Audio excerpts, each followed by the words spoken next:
अगला हमारा टॉपिक है स्लाइवरी ग्लैंड। हमें पता है स्लाइवरी ग्लैंड एक्सोक्राइन ग्लैंड्स होते हैं जो कि स्लाइवा सिक्रीट करते हैं। मेजर और माइनर 2 होते हैं।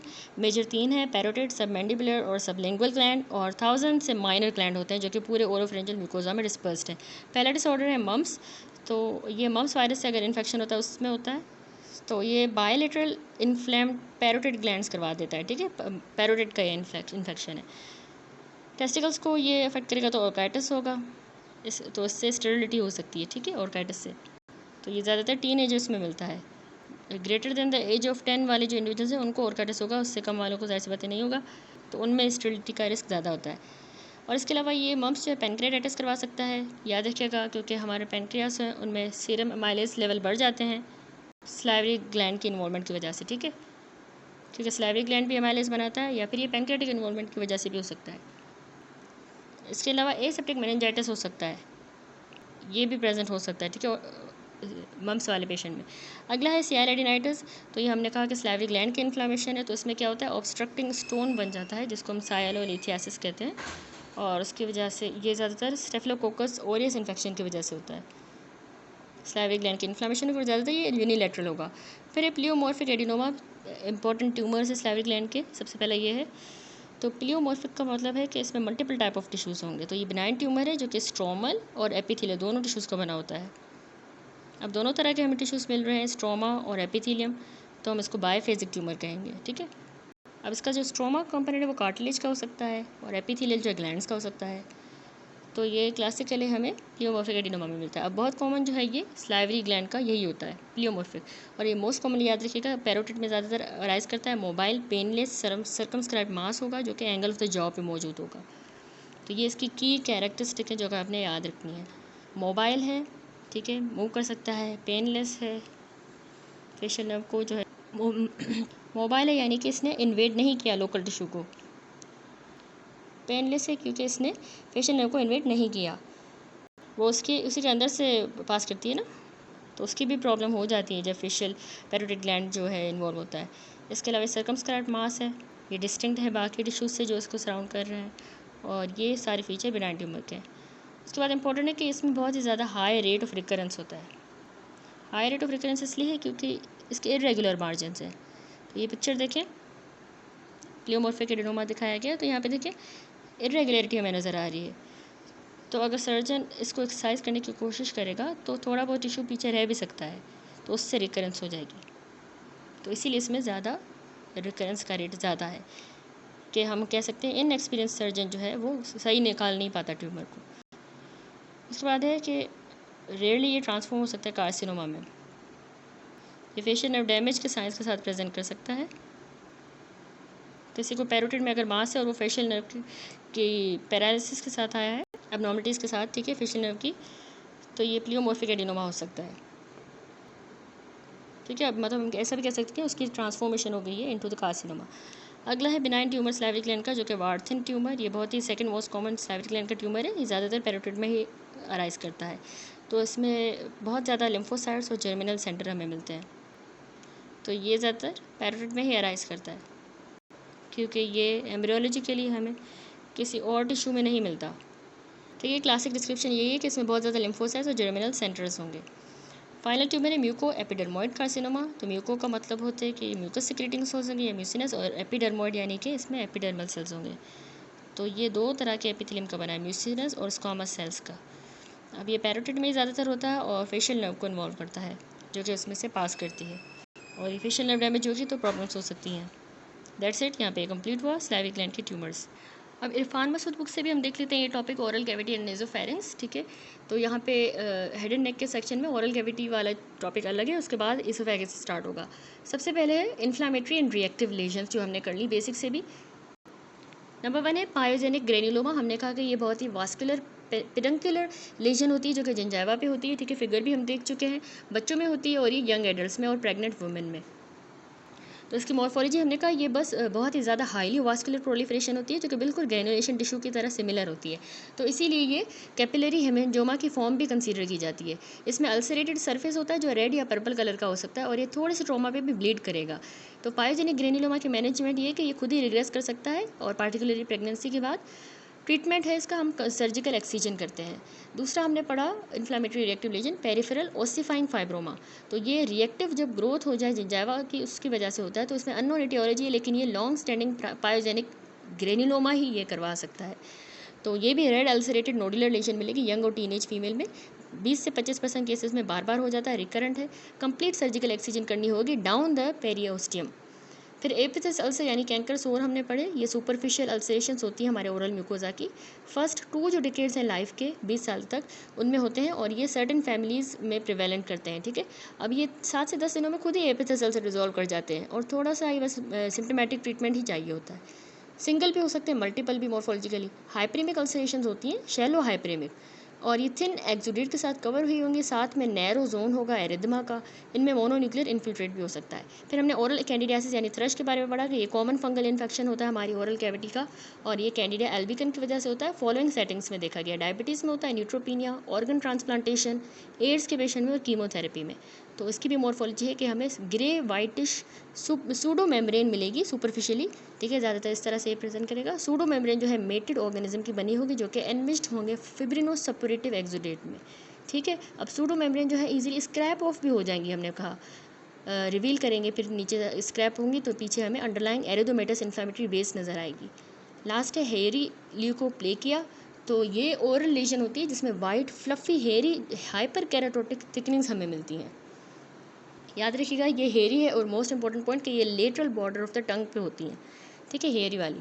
तो ये एब्स्टन बार वायरस इसका कॉज होता है। ये इसके अलावा ह्यूमन पेपिलोमा वायरस और HIV की वजह से भी हो सकता है। जब HIV की वजह से होगा तो इसमें एड्स की मैनिफेस्टेशंस होंगी, जो कि 2 से 3 सालों के अंदर अपीयर होंगी मैनिफेस्टेशंस। उसके बाद हमारा टॉपिक है tumours and pre cancerous lesions. तो इसमें सबसे पहले ल्यूकोप्लेकिया एंड एरिथ्रोप्लेकिया, ठीक है, वो हेरी ल्यूकोप्लेकिया अलग कंडीशन है जो एब्स्टन बार वायरस की वजह से हो रही थी लेटरल बॉर्डर ऑफ टंग पे। तो ल्यूकोप्लेकिया क्या होता है, ये भी वाइट पैच होता है जो कि हम इजीली स्क्रैप ऑफ नहीं कर सकते, जबकि वो हो रहा था, ये नहीं हो पाएगा स्क्रैप ऑफ। कैंडिडिया हो सकता है, ठीक है, ये नहीं हो पाएगा, और ये क्लिनिकली जो है कैरेक्टराइज हो सकता है या पैथोलॉजिकली हम इसको नहीं कर सकते characterize as any other disease. तो ल्यूकोप्लेकिया जो है प्री कैंसरस कंडीशन से 5 से 25% केसेस में इसके बाद कैंसर हो सकता है इसमें। एरिथ्रोप्लेकिया जबकि जो है रेड वेलवेटी पैच होगा जो कि स्क्रैप ऑफ नहीं हो सकता। तो एरिथ्रोप्लेकिया 17 गुना ज़्यादा मैलिग्नेंट है बनस्पत ल्यूकोप्लेकिया की। अब साइड्स देख लेते हैं, तो वर्मिलियन बॉर्डर लोअर लिप का जो है मोस्ट कॉमन साइड होती है ल्यूकोप्लेकिया की, और बक्कल म्यूकोजा पे भी होता है, हार्ड एंड सॉफ्ट पैलेट पे, लोअर एल्वियोलर म्यूकोजा पे भी हो सकता है। अब इसमें आपने याद रखने हैं इसके रिस्क फैक्टर्स। तो टोबैको जो है बहुत ही कॉमन इसका रिस्क फैक्टर होता है, अल्कोहल की वजह से भी हो सकता है, ह्यूमन पेपिलोमा वायरस या इल फिटेड डेंचर्स की वजह से जो हमारे ब्रेसेस होते हैं। फिर अगली कंडीशन है carcinoma of the oral cavity. तो कार्सिनोमा हमारी ओरल कैविटी का usually well differentiated squamous cell carcinoma होता है, मेल में डोमिनेंट है, और इसमें एसोसिएटेड फॉलोइंग रिस्क फैक्टर हैं। एक तो स्मोकिंग की वजह से होता है, कॉमन रिस्क फैक्टर यही है, अल्कोहल की वजह से भी हो सकता है, ब्रेसेस वगैरह अगर इल फिटेड डेंचर्स हों, न्यूट्रिशनल डेफिशिएंसीज़ की वजह से। तो अब कॉमन साइट्स आपको याद होनी चाहिए कार्सिनोमा ऑफ ओरल कैविटी की। वेंट्रल सरफेस हमारा जो है टंग का वहाँ पे, ठीक है, उसके नीचे डोर्सम ऑफ टंग तो जो हमें नज़र आती है वो है वेंट्रल, उसके नीचे वाला फ्लोर ऑफ द माउथ पे होता है, लोअर लिप पे, सॉफ्ट पैलेट और जिंजाइवा पे। मेटास्टेसिस कहाँ पे भी, लोकल डिस्टेंट, लोकली हमारे सर्वाइकल लिम्फ नोड की मेटास्टेसिस वहाँ पे होगी, डिस्टेंटली आपने याद रखना है मेडिस्टिनल लिम्फ नोड्स में ये मेटास्टेसाइज कर सकता है। देन है नेजोफेरेंजल कार्सिनोमा। ओरल कैविटी पढ़ रहे हैं तो नेजोफेरेंजल कार्सिनोमा इंपॉर्टेंट है। अब इसकी 3 ये जो है नेजोफेरेंजल कार्सिनोमा एसोसिएटेड, याद रखिएगा, एब्स्टन बार वायरस की वजह से होता है, ठीक है, ये इसमें मेन कॉजेटिव एजेंट है। 3 पैटर्न होते हैं इसके, keratinizing squamous cell carcinoma, non keratinizing squamous cell carcinoma, lymphoepithelioma, जिसको हम अनडिफरेंशिएटेड कार्सिनोमा कहेंगे। अब नेजोफेरेंजल कार्सिनोमा के आपको जियोग्राफिक डिस्ट्रीब्यूशन भी पता हो, अफ्रीका में ये ज़्यादातर मोस्ट कॉमनली बच्चों में होता है, साउथ चाइना में ये एडल्ट्स में, और यूनाइटेड स्टेट्स में दोनों एडल्ट्स और बच्चों को ये अफेक्ट करता है। ट्रीट हमने इसको रेडियोथेरेपी से हम करते हैं, इसमें ट्रीटमेंट ऑफ चॉइस यही होता है। मोस्ट रेडियो सेंसिटिव जो है उस वाले को हम अनडिफरेंशिएटेड जो कार्सिनोमा है वो ज़्यादा रेडियो सेंसिटिव है, जबकि लीस्ट सबसे कम रेडियो सेंसिटिव हमारा कैरेटिनाइजिंग स्क्वामस सेल कार्सिनोमा है, ठीक है। ये जो 3 पैटर्न पड़े ना, तो उनका उसके हिसाब से ट्रीटमेंट गिवन है, दैट्स इट। उसके बाद स्लाइवरी ग्लैंड्स के बारे में, कि इसमें सबसे पहले हमने म्यूकोसील पढ़ा बेसिक से। क्या होता है म्यूकोसील, ये असल में most common type of inflammatory salivary gland की लेजन है। इन्फ्लामेटरी होती है, हमने कहा कि या तो इसमें ब्लॉकेज हो जाए या हमारी स्लाइवरी ग्लैंड की डक्ट का रप्चर हो जाए, उसकी वजह से म्यूकोसील बन जाएगी। साइड भी हमने देखी थी फिगर में, लोअर लिप पे हो रही थी, ये ट्रॉमा वगैरह की वजह से होता है। हिस्टोलॉजिकली इसमें क्या होता है, सिस्ट लाइक एक स्पेस बन जाती है जो कि इन्फ्लामेटरी ग्रेनुलेशन टिश्यू के साथ सराउंड हुई भी होती है। लाइन हुई हुई होती है, ठीक है, वो सिस्ट। अब इसमें हमने क्या कम्प्लीटली सर्जिकल एक्ससिजन करनी होगी, उस सिस्ट की निकालना होगा। एक और कंडीशन है रेन्यूला। रेन्यूला का मतलब होता है फ्रॉग बेली, ठीक है, देखिए बिल्कुल इस तरह का होता है, इसका मतलब रेन्यूला का होता है फ्रॉग बेली। तो ये एक सिस्टिक लेजन है जो कि फ्लोर ऑफ द माउथ पे होती है। अब ये असल में जब ब्लॉकेज हो जाए या हमारी सब लिंगुअल जो स्लाइवरी ग्लैंड है उसको डैमेज हो जाए, उसका ब्लॉक हो जाए, तो दो तरह के होते हैं, एक सिंपल रेन्यूला होता है, एक प्लंगिंग होता है। तो प्लंगिंग वाला जो है वो बड़ा रेन्यूला होता है जो डाइसेक्ट करेगा it's way through the connective tissue stroma से बिल्कुल डाइसेक्ट करता जाएगा और कनेक्ट करता है दो बेलीज ऑफ द माइलोहायोइड मसल्स को, ठीक है। इस तरह प्लंगिंग वाला जो है ना दो बेलीज ऑफ माइलोहायोइड मसल्स को जो है वो कनेक्ट करेगा। ट्रीट कैसे करना है हमने रेन्यूला को? स्मॉल अगर है तो एक्सीजन करेंगे, बड़ा है तो हम मार्सुपियलाइजेशन करेंगे, जो हमने ईएनटी वार्ड में भी देखा होगा। ये सिंपल सा एक प्रोसीजर होता है जिसमें हम जो है म्यूकोसील्स या रेन्यूलास में करते हैं। तो इसमें क्या होता है कि हम छोटी सी एक इंसिजन देते हैं सिस्ट के अंदर और सूचर कर देते हैं एजेस को ताकि उनको खुला ही रखें, ठीक है। ये असल में इससे क्या होगा कि रेन्यूला जो है वो ड्रेन करेगा फ्रीली, खुद ही जो है ड्रेन कर जाएगा। थोड़ा सा इंसिजन भी दिया और साथ में उसको सूचर भी लगा दिया है फिर एडजेसेंट टिश्यूज़ के एजेस को। तो अगला टॉपिक है सियालिडिनाइटिस एंड सियालोलिथियासिस। सियालिडिनाइटिस हमने कहा बैक्टीरियल इन्फ्लामेशन हो जाए हमारे मेजर स्लाइवरी ग्लैंड्स की, और ये सेकेंडरी होता है टू द कैलकुलस जब होता है ना, उसकी वजह से फिर बैक्टीरियल इन्फ्लामेशन होगी। सियालिडिनाइटिस ज़्यादातर जो है वो सब मैंडिबुलर वाले ग्लैंड में होती है और ये स्टेफिलोकोकस ओरियस की वजह से होती है। सियालोलिथियासिस की बात करें तो ये स्टोन फॉर्मेशन होती है जो हमारे स्लाइवरी ग्लैंड में बन जाए। सियालोलिथियासिस हमारे सब मैंडिबुलर ग्लैंड को इन्वॉल्व करता है 90% केसेस में, पैरोटिड ग्लैंड को 10% केसेस में, ठीक है। ये आपने इंसिडेंस याद रखना है, जो इसमें स्टोन बन रहा है 90% सब मैंडिबुलर में होता है लेकिन पैरोटिड में 10%। अब बिनाइन ट्यूमर्स हैं जो हम पढ़ चुके हैं। तो बिनाइन ट्यूमर हमारे स्लाइवरी ग्लैंड के प्लियोमॉर्फिक एडिनोमा बहुत कॉमन है, फिर Warthin tumour, oncocytoma, ductal papilloma, adenomas. Pleomorphic adenoma की बात करें तो ये बहुत ही कॉमन स्लाइवरी ग्लैंड का ट्यूमर है, 50% होता है। इसमें फीमेल जो है ज़्यादा डोमिनेंट होती है और ये हमारे पैरोटिड ग्लैंड को 60% केसेस में इन्वॉल्व करता है। मिक्स्ड किस्म का ये ट्यूमर है, बार बार हम पढ़ चुके हैं, क्योंकि इसमें हमें दोनों एपिथेलियल और मेसेनकाइमल डिफरेंशिएशन मिलती है। इसमें रिस्क फैक्टर होता है रेडिएशन, रेडिएशन की वजह से ही डेवलप होता है, ठीक है, अगर किसी का रेडिएशन से एक्सपोजर है। तो अब हम मॉर्फोलॉजी भी देख लेते हैं। तो देखें वेल डिमार्केटेड सा मास होता है जो कि 6 सेंटीमीटर से कम होगा। ये प्लियोमॉर्फिक एडिनोमा इनकैप्सुलेटेड होता है लेकिन इसका कैप्सूल फुली डेवलप नहीं होता, तो इसीलिए ये ट्यूमर जो है ना प्रोट्रूड कर रहा होता है सराउंडिंग ग्लैंड के अंदर। इसके जो एपिथेलियल सेल्स हैं और मायो एपिथेलियल सेल्स वो मिक्सोइड टिश्यू में इंटरमिक्सड होंगे और कार्टिलेजिनस स्ट्रोमा में भी।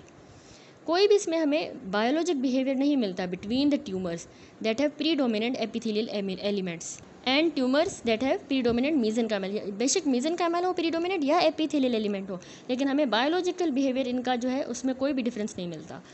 अब क्लिनिकल फीचर्स देख लेते हैं हम प्लियोमॉर्फिक एडिनोमा के। तो आपने याद रखना है कि ये पेनलेस सा मूवेबल मास होता है, एंगल ऑफ द जॉ पे होगा 40 से 60 साल की उम्र के दरमियान। ट्रीट हमने इसको एक्सीजन करनी होती है एडिक्वेट पैरोटिड एक्टोमी के थ्रू, पैरोटिड ही निकाल देंगे, और इसका रिकरेंस 4% केसेस में होता है। इसके अलावा हम ई न्यूक्लिएशन भी करते हैं तो उससे भी 25% रिकरेंस होती है। ई न्यूक्लिएशन में क्या होता है कि हम सर्जिकल प्रोसीजर है जिसमें हम डाइसेक्ट करते हैं next to the tumour capsule या सूडो कैप्सूल, ठीक है, बिल्कुल कैप्सूल के साथ हम करते हैं। तो उसके नतीजे में जो सूडोपोडिया बनेगा ना, फिर हमने उसको डिस्ट्रॉय करना होता है और थोड़ा सा जो ट्यूमर फिर रह जाएगा पीछे लेफ्ट बिहाइंड, तो उसमें जाहिर सी बात है रिकरेंस का रेट होता है 25%। अब कॉम्प्लिकेशंस देख लेते हैं। प्लियोमॉर्फिक एडिनोमा जो है वो आगे जाके कार्सिनोमा भी बन सकता है, जिसको हमने बेसिक में भी कहा कि हम क्या कहते हैं, कार्सिनोमा एक्स प्लियोमॉर्फिक एडिनोमा, ठीक है, या फिर हम इसको मेलिग्नेंट मिक्स ट्यूमर भी कह देंगे। अब ये असल में एक एडिनो कार्सिनोमा होता है। इसका इंसिडेंस जो है वो हमारे प्लियोमॉर्फिक एडिनोमा का इंसिडेंस देखें तो लेस देन 5 ईयर अगर ड्यूरेशन है तो 2% होगा, लेकिन अगर किसी का pleomorphic adenoma more than 15 years तक रहा है तो उसमें 10% जो है वो इंसिडेंस होगा, तो उसमें कॉम्प्लिकेशंस हो सकती हैं, ठीक है। अब है वार्थिन ट्यूमर। तो वार्थिन ट्यूमर के बारे में हमने पढ़ा कि ये पेपिलरी सिस्ट एडिनोमा है, पेपिलरी सिस्ट एडिनोमा लिम्फोमेटोसम इसको हम कहते हैं, ठीक है। ये ज़्यादातर मेल्स में होता है और ये हमारी सुपरफिशियल जो लोब है ना पैरोटिड का सुपरफिशियल वाला, वहाँ पे होगा। 10% मल्टीफोकल होते हैं, 10% दोनों साइड्स पे बायलेटरल होते हैं और 2% इस पर रिकरेंस रेट है। वार्थिन ट्यूमर 8 गुना ज़्यादा कॉमन स्मोकर्स में है बनस्बत नॉन स्मोकर्स के। मॉर्फोलॉजी देखिए तो ये एक इनकैप्सुलेटेड सा होता है वार्थिन ट्यूमर। सिस्टिक स्पेसेस इसमें म्यूसिनस भी हो सकती हैं या सीरस सिक्रीशन।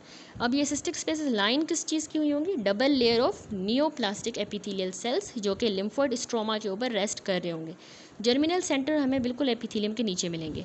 लास्ट ये मेलिग्नेंट ट्यूमर्स हैं, तो मेलिग्नेंट ट्यूमर्स भी हमें पता होने चाहिए सलाइवरी ग्लैंड के। वो होते हैं mucoepidermoid carcinoma, adenoid cystic carcinoma, acinic cell carcinoma, malignant mixed tumour, adenocarcinoma, squamous cell carcinoma. तो सबसे पहला म्यूको एपिडर्मोइड कार्सिनोमा याद होना चाहिए कि बहुत ही कॉमन मेलिग्नेंट ट्यूमर है सलाइवरी ग्लैंड का। ज़्यादातर पैरोटिड ग्लैंड में लोकेटेड होता है। 5 साल का सर्वाइवल रेट है। लो ग्रेड वाला 90%, हाई ग्रेड वाला 50%। ठीक है, ये सर्वाइवल रेट है 5 साल तक। हाई ग्रेड वाला 50% ही सर्वाइव करेगा। अब मॉर्फोलॉजी इस तरह है कि ये म्यूको एपिडर्मोइड कार्सिनोमा है, तो हमें इसमें नियोप्लास्टिक स्क्वामस सेल का मिक्सचर मिलेगा, म्यूकस सिक्रीटिक सेल्स का भी और इंटरमीडिएट सेल्स का। तीनों टाइप्स आपको याद होनी चाहिए। और इसमें याद रखिएगा कोई भी वेल डिफाइंड कैप्सूल नहीं होता। और ये म्यूको एपिडर्मोइड कैंसर जो है वो इनफिल्ट्रेटेड होता है अपने मार्जिन्स पे, इनफिल्ट्रेटिव नेचर का। देन एडिनोइड सिस्टिक कार्सिनोमा है दूसरा। तो ये एक अनकॉमन मेलिग्नेंट नियोप्लाज्म है सलाइवरी ग्लैंड का, इतना कॉमन नहीं है, जो कि सिर्फ 5% होता है। तो ये हमारे माइनर सलाइवरी ग्लैंड्स में होता है एडिनोइड वाला, ज़्यादातर पैलेट पे होता है। अब इसमें ना ट्यूमर सेल्स होते हैं जो कि क्रिब्रीफॉर्म पैटर्न शो करेंगे। ये पॉइंट आपने याद रखनी है, ठीक है। क्रिब्रीफॉर्म पैटर्न मिलता है हमें जो कि इनक्लोज करेगा सिक्रीशंस को।